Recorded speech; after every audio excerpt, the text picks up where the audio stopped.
Welcome everyone to Conversations, your insider look to the beautiful world of pageantry. I am your host, Attorney JV. I am the question and answer trainer for Aces and Queens. I'm also a lawyer, a law professor, but I'm here for all of you to bring you the inside look into this amazing world of pageantry.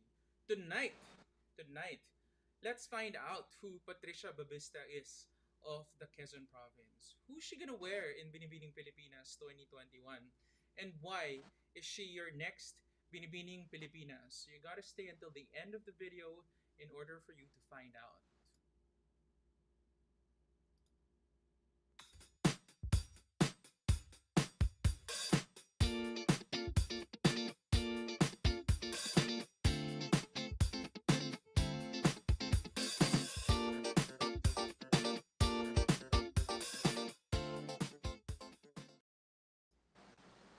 So here we are. I'm so sorry, Pat.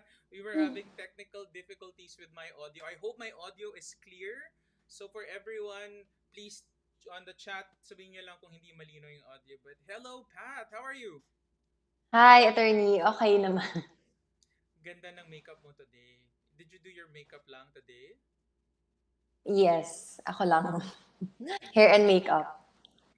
So thank you, Pat, for giving me this opportunity to have you on Conversations with Attorney JV. It's my privilege, my pleasure to have you on the show. How are you feeling tonight? Kanina pa ako excited. Parang hindi na ako nakapag-dinner. So, sobrang excited. I know, sobrang daming nanonood. A lot of people, especially from your hometown, your home province of Quezon, I hope are watching right now. So, I don't know if you've already seen the previous episodes, but Conversations with Attorney JV is composed of four rounds. First round, Mm. opening statement. Second round, term challenge. Third round, Q&A. And fourth round, final look and your final words. So talagang pattern after a beauty pageant. Okay, so are you ready? Ready na. All right. So let's start our show for tonight. Okay. So our first part of our program usually, Pat, is this technical difficulties or opening statement. So Pat, take this opportunity to introduce yourself to the your thousands, your and soon to be your millions of fans who are waiting for you in your journey in Binibining Pilipinas. The floor is yours. So, good evening, everyone. I am Patricia Babista, your Binibini, Quezon Province, Binibini 9. So, I am a graduate of De La Salle University. I finished finance and luckily I graduated with flying colors, magna cum laude, and I am currently a bank officer in BPI. I am one of the youngest officers in the area and also before pageantry or before being into pageants, I really have this big dream of having my own foundation or my scholarship program for to provide education for the less fortunate, especially sa town namin, sa Lokban, Quezon Province. And when I got into pageantry, I started, I realized that this is a good platform to start this dream of mine. So, to those who don't know, my advocacy is providing accessible and affordable education for the less fortunate.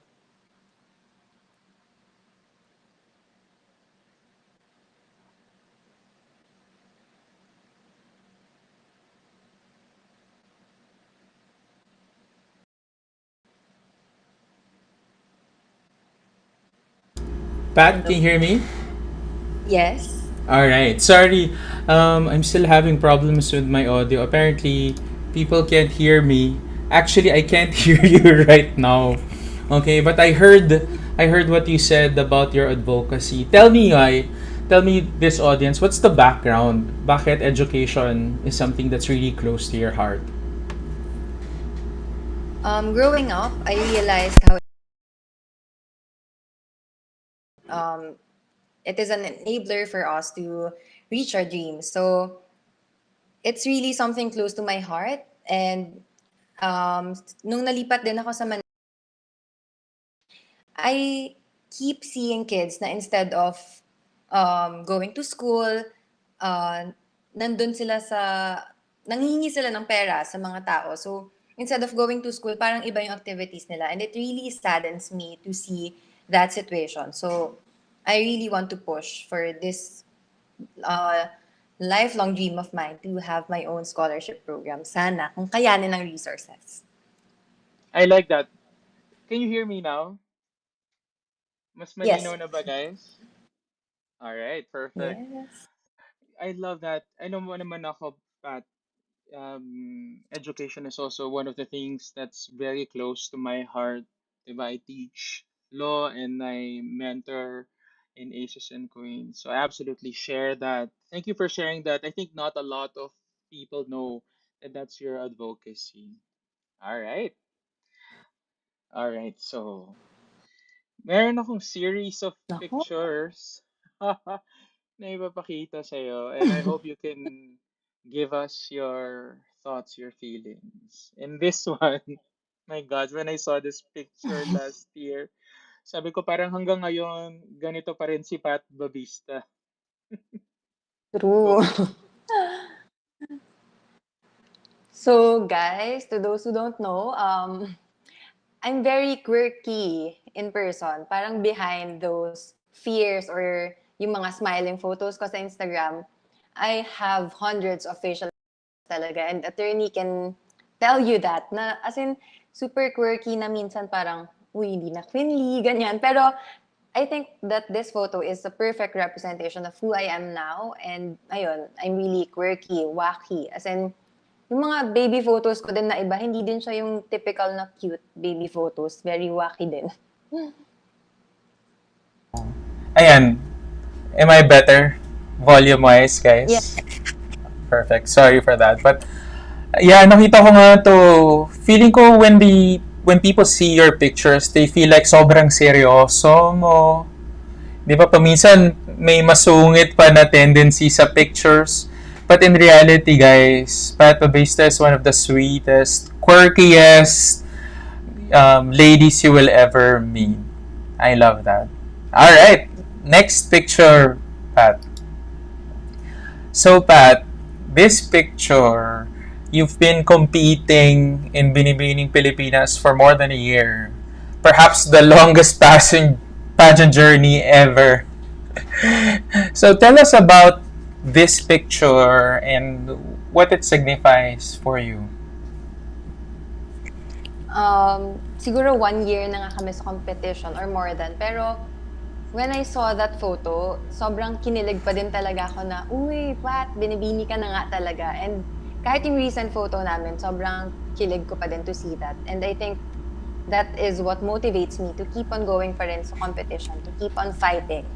And itong national costume na to, I'm really emotional when I saw this photo. Kasi to those who don't know, I was hesitant to join or to enter the world of pageantry before. Pero si Kuya Ed, siya yung nag-push sa akin and siya yung unang naniwala sa akin na, Pat, kaya mo yan. And sadly, and it breaks my heart din talaga na he passed away even before I joined Binibini. So, back then, wala talaga akong alam sa pageantry, wala akong alam sa mga national costume lalo na. So, this national costume is his vision. It's Kuya Ed's vision talaga, together with my designer. And, ayun, hindi talaga ako particular with national costumes and mahirap for me to formulate paano ko ba gustong i-represent yung Quezon Province through this. Pero ayun, through Kuya Ed's vision, ayun, yung vision ko talagang nagawa siya into this national costume. So, I'm really thankful to Kuya Ed for being a part of my journey and I'm really emotional about it. Okay, yun lang muna, attorney. Baka umiyak ako. You know, we were talking about this, diba?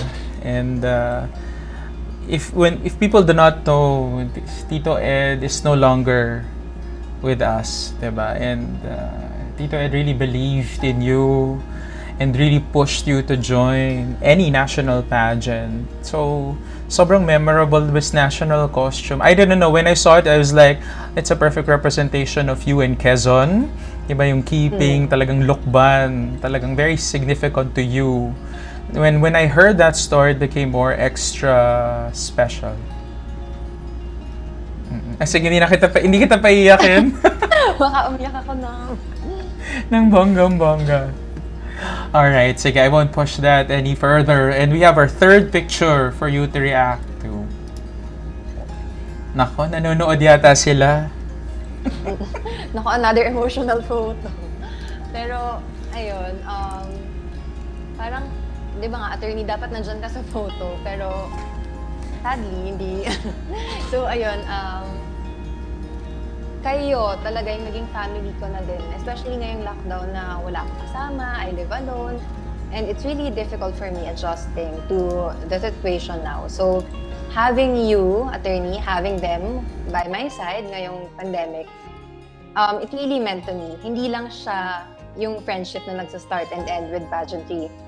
I know na you guys will always be there for me, and ganun din naman ako. I'll always be there for you guys. Even without the pageantry, even without the crown or the glam or anything, I promise and I know na this friendship will be lifelong. Ayan, may umiiyak na doon sa baba. Umiiyak na ba si Oyel? At saka si Ian? Pero ako din, nami-miss ko to. Hindi ko... Kaya i-move ko na yung conversations with Attorney JV ng Friday or Sunday evening eh. Kasi baka ma-miss ko na naman itong mga ganito. Pero, you know, how difficult is it for you, Pat, that, you know, your mom is in Lukban, lalo na ngayon, we are in lockdown in Manila, hindi ka makauwi. How harder is it for you now? At first, attorney, sobrang struggle ako with knowing how to cook, doing the chores, paying my bills, groceries. As in, yun yung mga bagay na hindi ko pa nagawa before. So, siguro ngayon, tinitingnan ko na lang din siya as a learning experience for me na maging independent na. And, ayun, ang dami ko ding natutunan and feel ko ito din yung nag-spark ng self-growth sa akin, yung experience na to of living alone. Ayan. Merong comment dito sa baba. Basahin mo, Pat. Ayun ako. Hi, Krish. Sino si Krish? Ako. Si Krish ang strongest woman na kilala ko. And I met her sa pageantry din. Grabe itong si Krish na, alam mo, I've only known her for a couple of months. Pero, yan din. Sabi ko rin yan kila Oyel tsaka kila Ian na sobrang lakas ng babae na to. You know, she can conquer the world alone. Yes, diba? the Pwede universe. maging presidente ng... Oh. She can conquer the international stage. Alright, so guys, if you have any questions, please, put it on the chat group. I can put it up like this, like Krishna's comment. So just put your questions here so we can ask Pat those questions later. Alright, now, medyo dramatic yung music. So ngayon, medyo lively naman because it's gonna be the interesting, hindi naman more interesting, but the more challenging part of our competition tonight. Ready ka na? Sana. For our term challenge. So for everyone who don't know, term challenge is we're gonna give our guests 3 words, and each word they have to speak about that word, their opinion, whatever they wanna say about that word. Wala namang time limit. Free for all naman ang ating discussion. Are you ready? Ready. Ready. Alright, so your first word is gender equality. Go for it, Pat. I am happy to know that we are in a time wherein we are starting to acknowledge that gender is a spectrum and that it is non-binary. However, I do hope that we do not stop with the acknowledgement part of it. I hope that we take proactive action in building an environment that is safe for the members of the LGBTQIA+ community, and that we help them shatter these gender boundaries and break rainbow ceilings.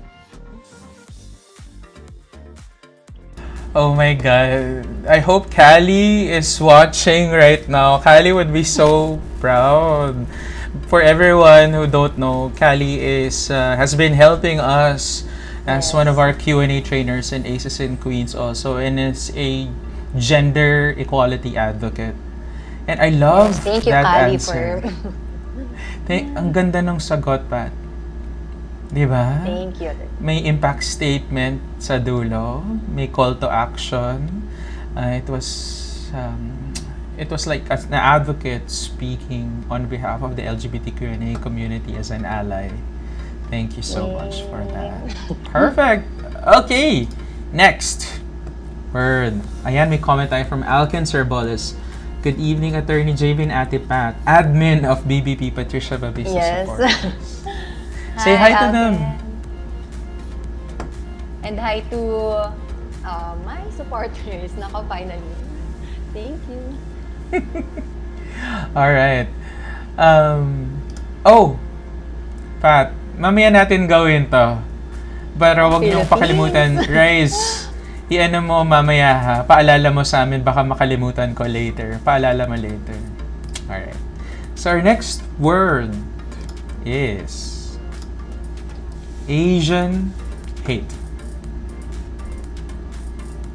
Xenophobia, racism, and hate crimes are some of the problems that were exacerbated by the pandemic. And apart from empathy, I do believe that it is important that we keep these conversations going about this issue so that we can continue fighting not just against Asian hate, but against hate towards races, genders, and other vulnerable groups. And I hope that one day we will see a society.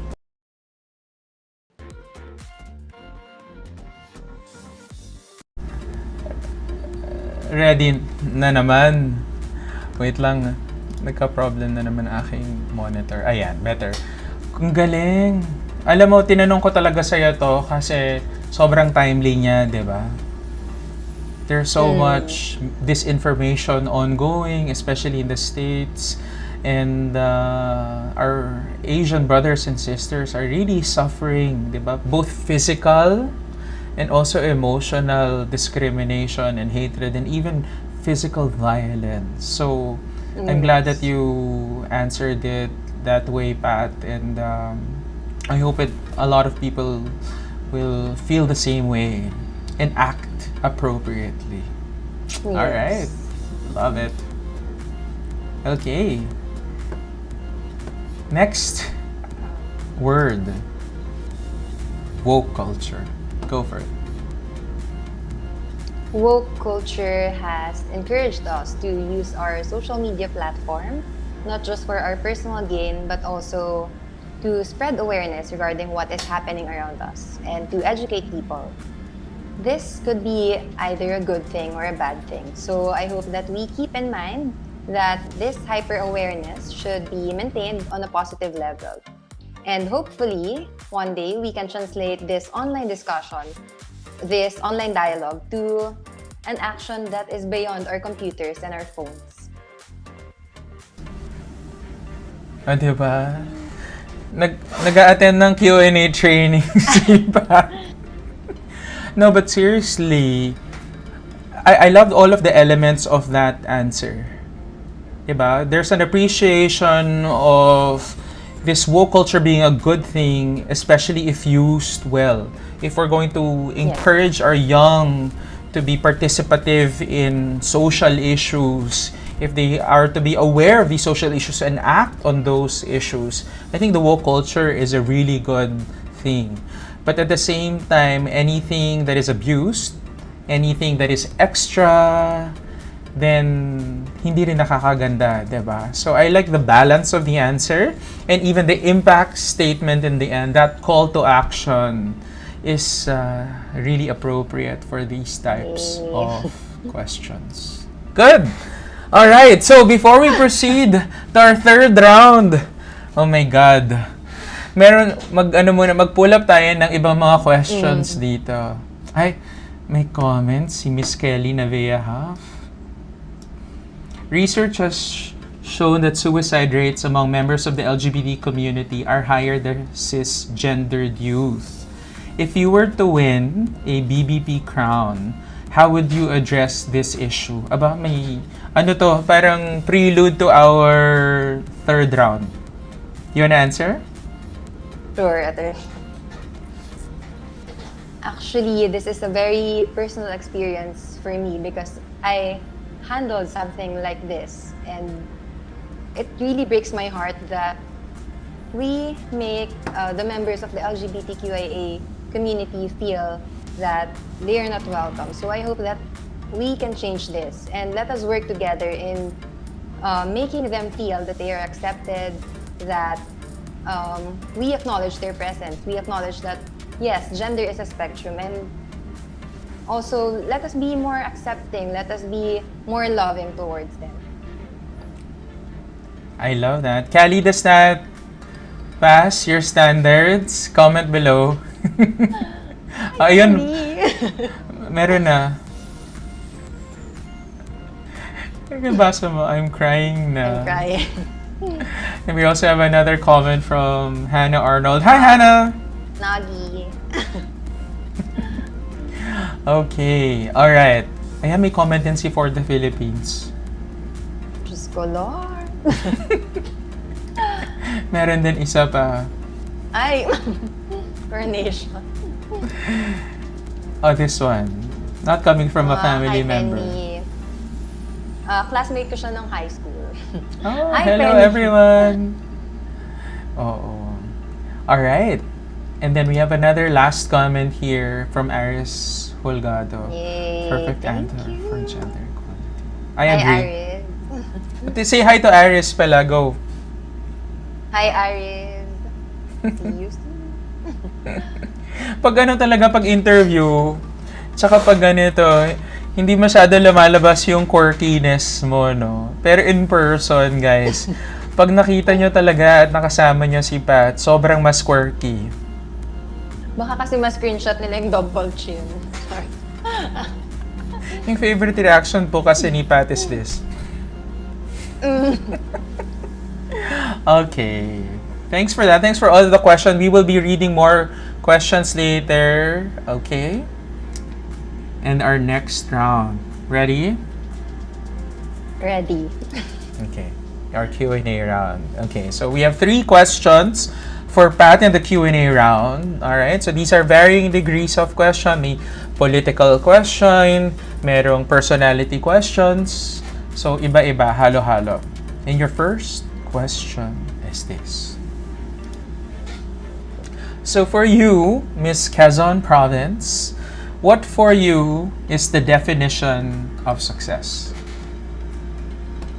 My definition of success would be contentment in life. Contentment does not mean that you do not hope for a better future. For me, it means that I am at peace with who I am today, with where I am, and with what I have. And that peace of mind is what gives me this push for self-growth and self-discovery. And that, for me, is success. Perfect. Oh, nawala naman si Pat. Ayan. Ay. Alright. Yes, I like that. Because for these types of questions, there's no right or wrong answer. I like that you made it really personal. Obviously, it required the personal answer. So, but I like how you delivered it. Siguro my only, may feedback session online. Yay! Is really, showcase your personality more. Kasi it's there. The quirkiness is always there. The Patricia Babista that we know and love. We want everyone to see that on the Binibini Pilipinas. And hopefully, the Miss International stage in Tokyo, Japan. Speaking of the crowns, Pat, which crown are you really aiming for? Baka naman ina-assume ko na lang na MI ang gusto mo, hindi pala. Siyempre, MI talaga din yung gusto kong crown. Why? Sige, mamaya natin itatanong yan. But would you be happy winning any of the other crowns? If not MI, I'm really, feel ko yung my quirkiness would fit MGI. So, it's either MI or MGI. Oh, well, speaking of MGI, nanood ka ba nung, well, yes, I know you watched it kasi we watched together on Zoom. But ano yung masasabi mo sa performance ni Sam? Grabe yung bar ng performance, lalo na sa pasarela, as in, laban na laban talaga. So, yung bar for the next girl, I'm sure it is set high by Sam, and sana makuha na din natin yung golden crown soon. Yeah. Diba, imagine mo, 20 days lang siya nag-prepare for that. Pero hindi halata. Parang she's been preparing for a year already. Everything was on point. Did you know that her national costume, parang 10 days lang ginawa yung national costume niya? Grabe. Ang galing ng team. Galing ng team. Congratulations to Team KF, Tito Rogel, and all of the KF members. Alright. Ito na, wala tayo dito. Hindi ko alam kung bakit. Ayun. So, our next question, Pat. Ready? Ready. Okay. Ito medyo heavy to, guys. Guys, i-ready nyo yung tissue paper nyo kasi medyo nosebleed tong question na to. Do you think that the international community should intervene to protect the people of Myanmar? The people of Myanmar were robbed of their democracy and lives are being sacrificed. So yes, I believe that there is a need for an international response. And that response should be strong, unified, and unequivocal. And that is to ensure the protection not just of the people of Myanmar, but also their rights and their democracy. Grabe yun. As an international law professor, I approve this answer. Yay! Kasi diba, humanitarian intervention na yun eh. Hindi naman na yun nakikialam sa internal political affairs of Myanmar. We just wanna ensure that the people of Myanmar are safe and secure. Diba? So, I love that answer. Proud si Kali. Kels, Yay, anong thank you, comment Kali. mo dyan sa baba? Oh yeah, we have some comments here, Pat, from Clarence Insigne. Galing naman ni Ate Pat and Q and A. Sa Q&A, Yay, love it. thank you, Clarence. Hi, Clarence. Stay safe. Clarence is from Batangas. Hi, Clarence. Oh my gosh, this is a good question, Pat. Ready ka ba to answer some other questions from the audience? Sure. Okay. From Alken Serboles. Alken Serboles asks, what makes you unique? I believe that what makes me unique is my experiences in life. To those who don't know, I was once a victim of bullying, and it really changed my life, or how I handled my experiences. And it made me unique in a way that I now know how to be more sensitive towards meeting people and what to say to them. And that made me more empathetic towards what other people is feeling. Galing. I love that. I love the words that you use. I love the use of the word empathetic. Diba? And I love that you truly made it personal and you shared something very personal, something very authentic to you. It's not easy to talk about being a victim of bullying, a survivor of bullying rather. Yes. Diba?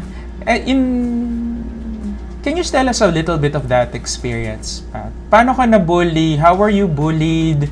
So that you can, people who are listening na, mga bata na nanonood, paano mo nalampasan yung pambubuli ng mga ibang tao, ibang bata sa'yo? I think yung mga tao na andon nung time na nabubuli ako, siguro they are not conscious that it was bullying na pala. And pero it really affected me in a way that I am always the kind girl. I am never the pretty girl. I am always just parang I am the opposite of pretty. Or kung merong ibang adjectives, basta hindi sa akin nagpa-fall yung pretty. And that affected me kung paano ko i-present yung self ko sa tao. And nadala ko siya, I think, hanggang college na nahihirapan pa din ako to face people without my mom or without someone because I can see myself enough, siguro, na harapin yung mga tao. And it's really difficult for me. And there are times na I still cry because of that experience. So I do hope that we do not tolerate these things.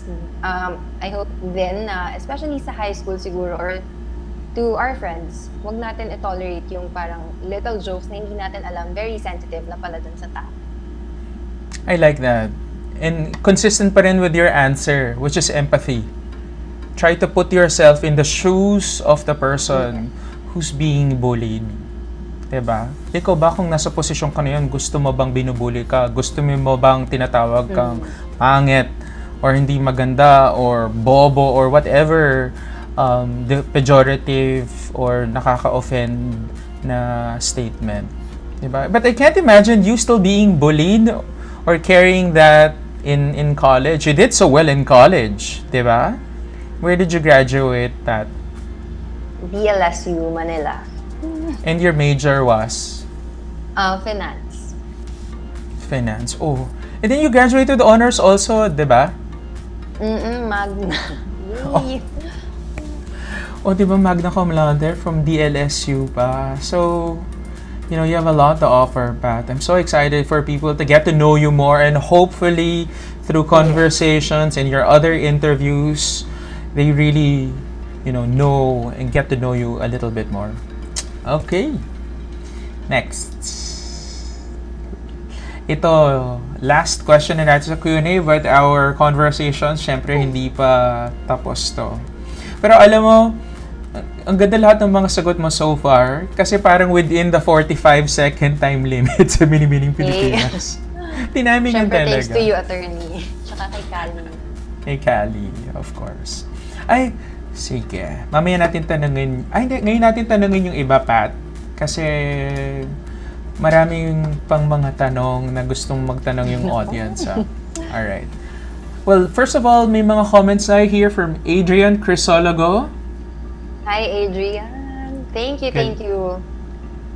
Galing talaga ni Babista. Oh. Paging. Nako, hi, mother. Nanonood ba siya? Kanina pa siya naghihintay. Sorry, tita. Very supportive si tita. Yes. Okay. Oh, this is a good question. Are you ready to answer more? G. Guys, yung conversations with Attorney JV actually, ano na rin to online Q&A training of the girls. Okay. Dylan asks, what is the role of a beauty queen in this time of the pandemic? I'll repeat the question, Pat. So what is the role of beauty queens or beauty pageants in general in the time when people are suffering, in the time of us still being in lockdown, essentially being in a pandemic? Go for it. Beauty pageants is, it is definitely a good platform to spread positive influence. And during a pandemic, I believe that us, beauty queens, can use this platform, could take advantage of this platform to spread that influence and to inspire others to be of help to the people in need, especially our fellow Filipinos who are suffering and experiencing devastations during this pandemic. I love that. You know, sometimes, even if it's just to escape, di ba makalimutan naman lang yung problema, the entertainment industry, the beauty pageant industry could serve as that, parang a light of pagkalimot. hope, parang ganun. A line of hope. Correct. Diba? Lalo na ngayon, I mean, we have Rabia preparing for Miss Universe right now. We're all so excited. Sam did that for us. Diba? Medyo Yes. nakalimot tayo ng onte. Nagkaisa talaga yung Philippines na parang, yes, laban natin to first. Diba parang walang negative comments. Parang lahat was just very supportive of Sam. Because she really Very did happy. so well and represented the Philippines really well. Alright. Ano pa? Guys, are there more questions? Meron pa dito. Hold on, ha? Ay, may comment si Adrian Crisologo. Naku. Magpa-practice na tayo ng Japanese. Sabi ko na rin kay lahat, kay Karen, kay Hana, kay Cindy, kay Karina, tsaka kay Shaira. Practice na tayo ng Japanese. Oh guys, as you can see even impromptu topics, very sensible ang sagot ni Pat. Pat, there's another question here. I think magandang sagot to. Ko tanong. Alken Serboles asks, what is your biggest flaw? So what is something that you have been working hard to improve on? And, flaws are not necessarily negative. They're a part of who we are. But what is your biggest flaw? Recently, I have thought to myself that my biggest flaw would be caring so much about the people around me. But then, thinking about it, it is not really a flaw, or there is something really positive about it. And that is that you care, and that care is really out of love. And instead of a flaw, I am starting to see it as my gift to really be caring to people, and to, instead of spreading hate or entertaining hate, it may sound cliche, but that care for people is what makes me, what pushes me to spread love to everyone. I like that. Instead of looking at it as a negative, spinning it and serving as an inspiration for you is really how we should look at these quote-unquote flaws. Flaws are not necessarily a bad thing. Remember, always I say during training that I hate perfection. There's no such thing as a perfect beauty queen. In fact, all of the past beauty queens have had some form of imperfection on stage. Diba? Pia with that stumble in the end before her establish. Catriona, during the preliminary, had a problem with her establish also. So all of the queens have had some form of flaw, quote-unquote flaw on stage. And yet, it made them more relatable. It made them more authentic. It made them more achievable. Diba? And that's the message we want to share to everyone, that the beauty queens are not perfect. They're humans. They will make mistakes. They do have flaws, but it doesn't make them less a beauty queen. Yes, love it. Perfect. Okay. Guys, the last question na guys. So, oh my gosh, we have 100 viewers. This is the most number of viewers I've had live. A lot of people are waiting for you. Hello. Ay, merong... Yan. Puro mga guys. Wala ba kayong mga questions? We see a lot of messages of support for you from everyone. Thank you. So, we see a lot of these Babista. Yun na ba hashtag? What's your hashtag? Actually, may mga nag-approach sa akin asking, pero parang yun pa lang yung ginagamit namin, yung Babista. Itong si Klein Potente, Cute. meron... Ay! Klein tuloy, Maui. Gagamitin natin yan kung MJI, pero MI muna tayo. So, arigatou gozaimasu muna tayo. Ayun. May comment dito. Ito, we accept even feedback from the audience. Hindi kailangan naman lahat positive, di ba? We don't like toxic positivity. Sabi ni Jovi, patent attorney Jovi, my only suggestion is bawasan po ang super malalalim na words. We'll take that into consideration, Jovi. Pero kami kasi parang the way we wanna train the girls is to elevate the conversation, di ba? Para meron ding level of achievement na parang pataasin natin yung paano natin ini-explain ng mga bagay-bagay sa mundo. So, we take that into consideration. Siyempre, we want our queens to be relatable also. So, we take that feedback well. Alright. There's one good question here, Pat. Question for Pat. How can you use the platform of Binibini Pilipinas or Miss International or Miss Grand International to advance the causes of the marginalized masses here in the country. So how can we use your voice, your platform, even your social media platform, the beauty pageant stage to advance the causes of the marginalized people in the country? I would like to take advantage of this platform of the beauty pageant to talk more about the experiences of the marginalized community in our country. I want everyone to know that their sufferings are valid and what they feel isn't their fault. And I think that is um, that is a aspect we lack sometimes, wherein we think that it is their fault or it is something that they did to themselves somehow because of work or something like that. But um, for me, I will use my platform to definitely speak about it and to keep conversations going about it so that we spread awareness. Yeah. Gusto ko na ginamit mo yung conversations. May tie back to the show. I love that. I like what you said, Pat, that sometimes we blame the marginalized, those who are suffering in poverty. Sometimes we accuse them of just being lazy. Pero ang Yes. totoo, marami sa mahihirap sa Pilipinas, wala lang mga opportunities para makapag-aral. Siyempre, kung hindi magandang school na napuntahan mo, hindi ka nakapagtapos ng college, or hindi ka nakapagtapos ng high school, siyempre hindi ka makakakuha ng magandang trabaho.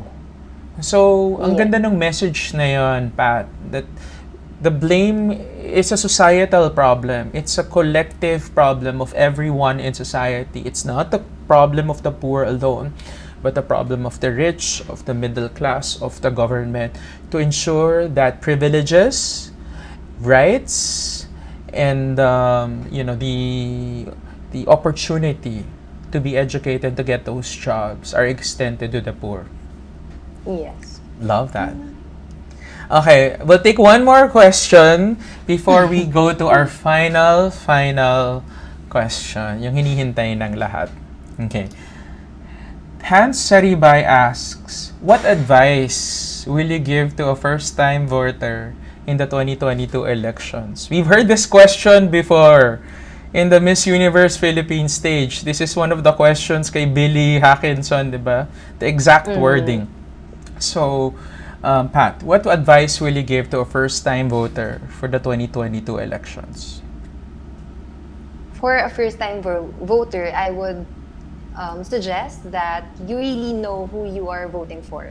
It is important that we are educated about who the people we want to sit in the government, and that is really important to know what kind of people do we want to lead the country. So to the first-time voter, please exert an effort in knowing who you will vote for.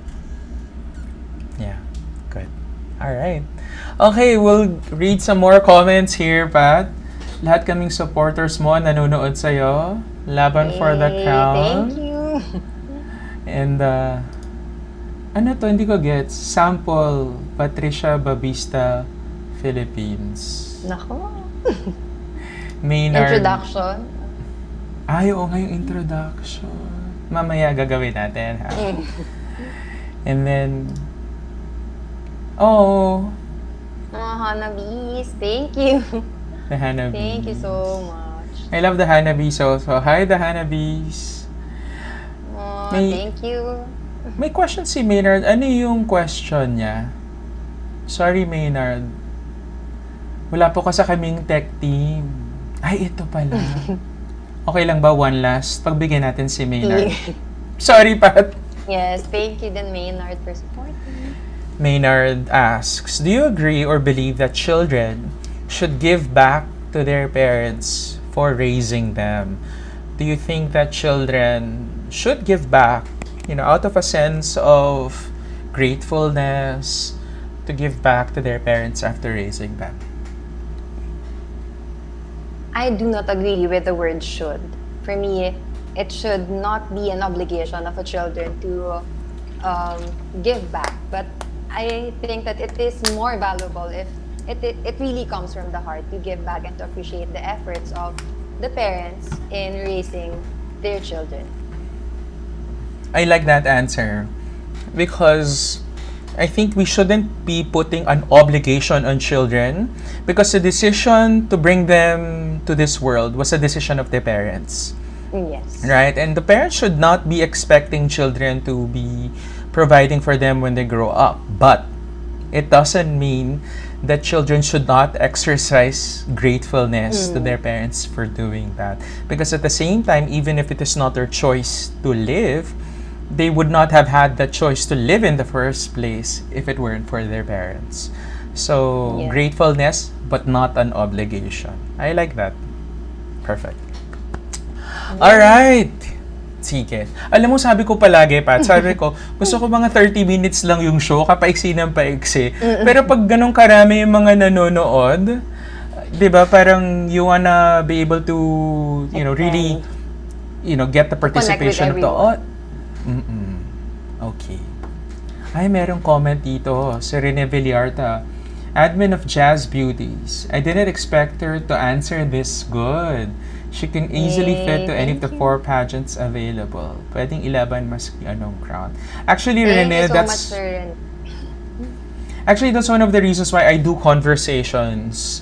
Because I want to give this as an opportunity for the girls to really showcase isa-isa na gaano sila kagaling, paano sila hard mag-prepare for their pageant journeys. And while we do have our online or our Zoom Q&A trainings every week, iba rin if there's an opportunity like this where people are watching and people can give us feedback also. Perfect. So Pat, how are your preparations for Binibining Pilipinas? And a lot of people are asking already, who are you wearing? We know the Natcos already, but your evening gown, for example, can you share those things with us? Yes, my evening gown designer is Kuya Paulo Blanco. Anything else? How's your journey? I'm really excited. Parang despite us being more than a year in the candidacy, I still feel excited to be in the coronation night and to finish this journey. So, sana with flying colors then like college. Tapos na ba yung evening gown mo? The last fitting I had, medyo tapos na siya. Siguro mga nasa 90%. And ayun, kinilig na naman din ako ulit. So, Kunwari, hindi ko alam eh. Pero ang ganda-ganda guys ng gown. We will not give you any other hints on the color or the design. But it fits Pat really well. Both the design and the cut. I'm so excited Yes. for that. really thankful Okay. to Kuya Pao for my evening gown. Yeah. Okay. So Pat, here is our last question for tonight. Okay? So why should you be the next Binibining Pilipinas International? Why should you be the next Binibining Pilipinas International? Go. I want to win because I want to be that mirror that tells you when you face it that you can do it. You can achieve it. You can. I once let myself down by believing in the people telling me that I cannot. So, thus, I want to be that mirror of bravery in owning, that reflects bravery in owning your story. And I want also to be that mirror that reflects light of positivity. That will help you in owning your beautiful journey. Oh my God. Gusto ko yung atake na yun, Pat. I really like that attack. Because parang it's inspirational also. It wasn't just about you. It was about this entire journey that you're going through. And even if you didn't say it in those words, it sounds like an inspiration to people who are going through their own journeys. That they should take ownership of their journeys also. and be confident that, even if they don't reach their journey, or even if they reach their journey, sometimes the journey is more important than the destination. Yes. Diba? Kasi sabi ko nga palagi, when I train you girls for Q&A, I hope that the learnings that we learn in Q&A, you take it on beyond the crown. Even after you've passed on the Yes. crown, I want to see all of you be successful in your respective fields. 1 taon, 2 taon lang naman ng pageant journey nyo. But I really want to be, a mentor for life also, for you to be really successful in whatever you decide to do after the pageant. Thank you, Atty. Perfect. Alright. Sige, mag-ano pa tayo ng iba mga questions. Kasi, ang dami mga comments. Sorry guys, hindi namin magkuha lahat ha. Lime Santos of admin of Shining Philippines. Love your, I think Lime means your raspy voice. Actually, insecurity ko siya before kasi sabi nila, boses lalaki daw ako. So, ayun, parang wala naman pong choice. So, embrace na lang natin. It's a beautiful voice. I'm sure the men in your life, tatanong ko ba kung may dinidate si Pat Babista ngayon? Guys, press 1. If you wanna know if Pat Babista is dating anyone, press 1, press 1. Kung mga lang magpa-press 1, hindi sasagutin ni Pat yung question.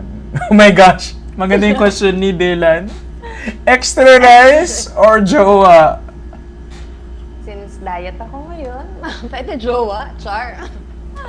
Nung tinanong ko si Hannah niyan, sabi niya ayaw daw niya mag-jowa. Journey daw. Hindi mo naman kailangan masyado Pero rice magpapayat. naman You're so yung- payat.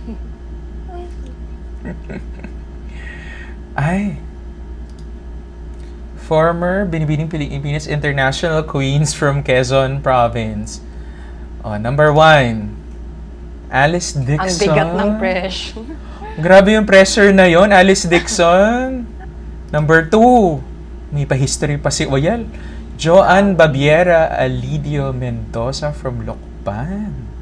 Mukban din talaga. And ito, yung pinaka Yes. mahirap sa lahat. 2018 Maria Pantayan. Atisa Manalo. Perfect. Ay, Ang bigat, Oyel. ang bigat o yun ng pressure. But, I think you can handle that pressure. Diba? Just enjoy the journey, as you said. Yes. And then, whatever the ultimate destination is, it's secondary to your enjoyment and your passion for the journey. Marian K asks, if not a beauty queen, what would you long to be? If not a beauty queen, I would want to be a chartered financial analyst in the Wall Street.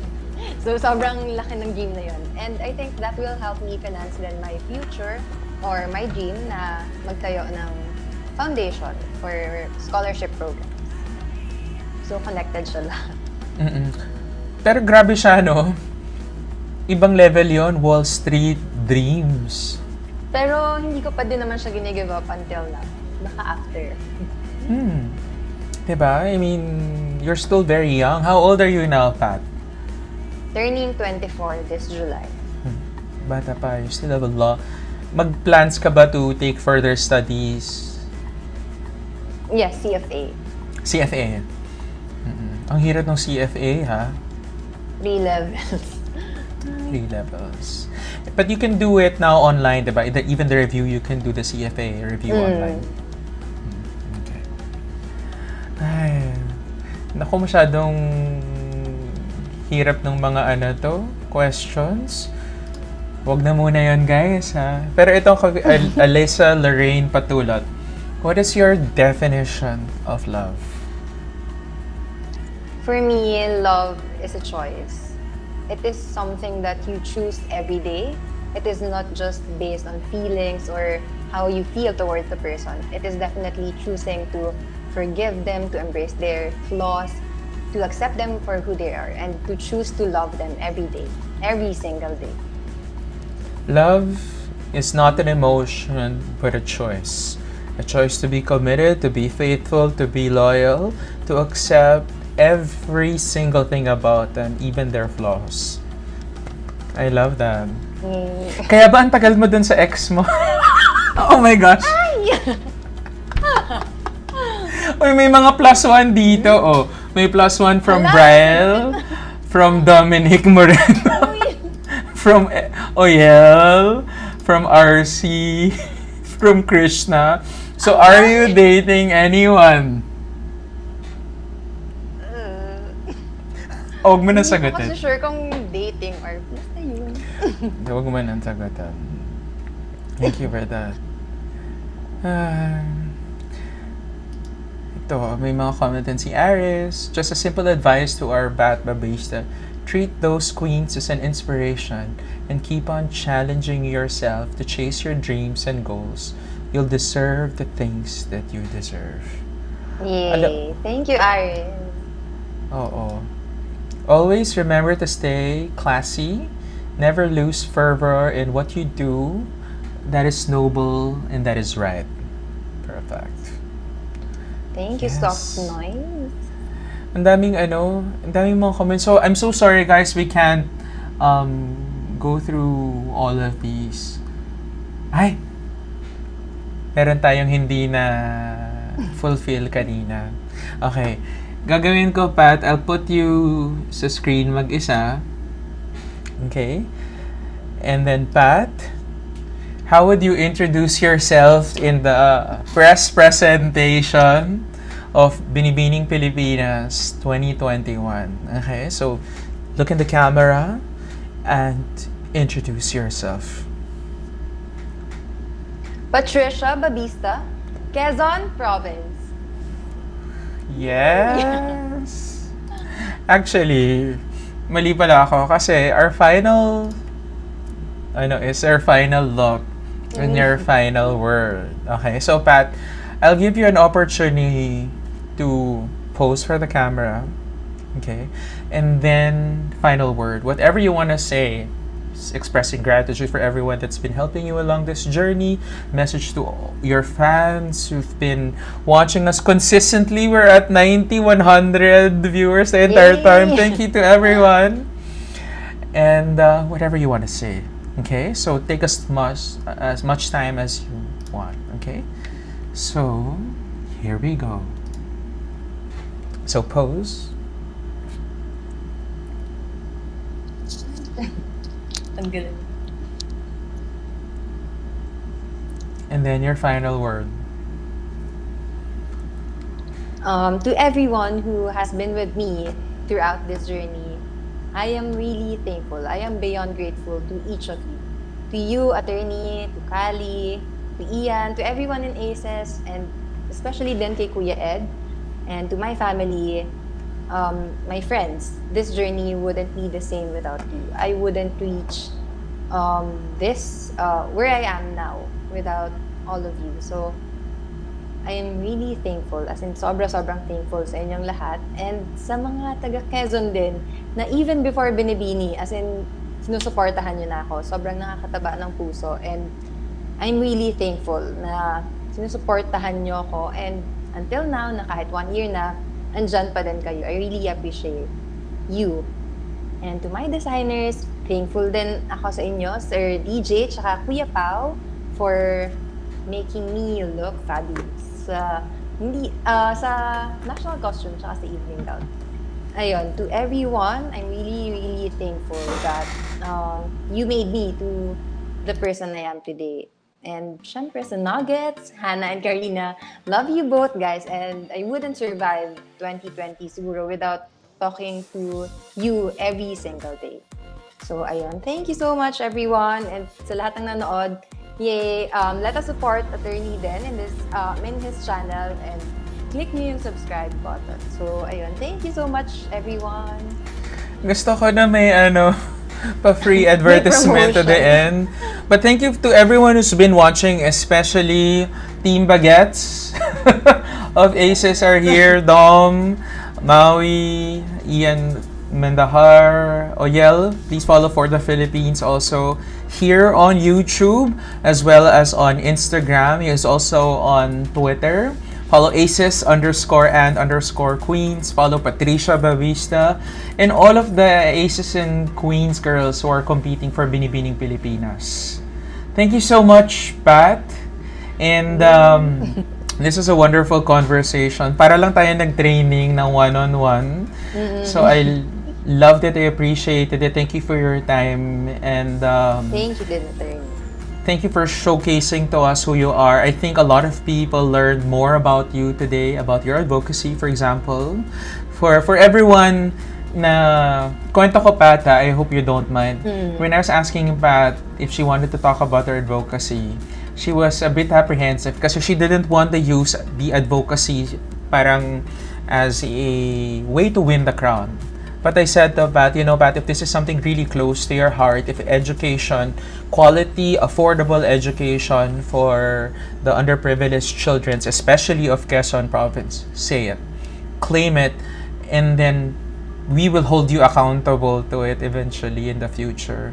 And I know that you will follow through with it. I know that education is so close to your heart, and I know that eventually you will achieve your dreams of creating that foundation, that charity for education. So thank you so much, Pat. See you. Thank you so much, Attorney. I appreciate it. Thank you. Bye-bye. Thank you. Bye. So guys, there you have it. Patricia Babista, the Binibining Pilipinas candidate from the province of Quezon. We learned so much about her advocacies, about her national costume and how personal it is for her, and how emotional the story behind that national costume is. We also learned about her evening gown for tonight, and you saw why she is qualified and why she could be our next Miss International Philippines, the one who's going to represent us in Tokyo, Japan in November of this year. So guys, if you want to know more about your favorite queens, go ahead and like and subscribe on this channel. Good night and arigatou gozaimasu. Bye!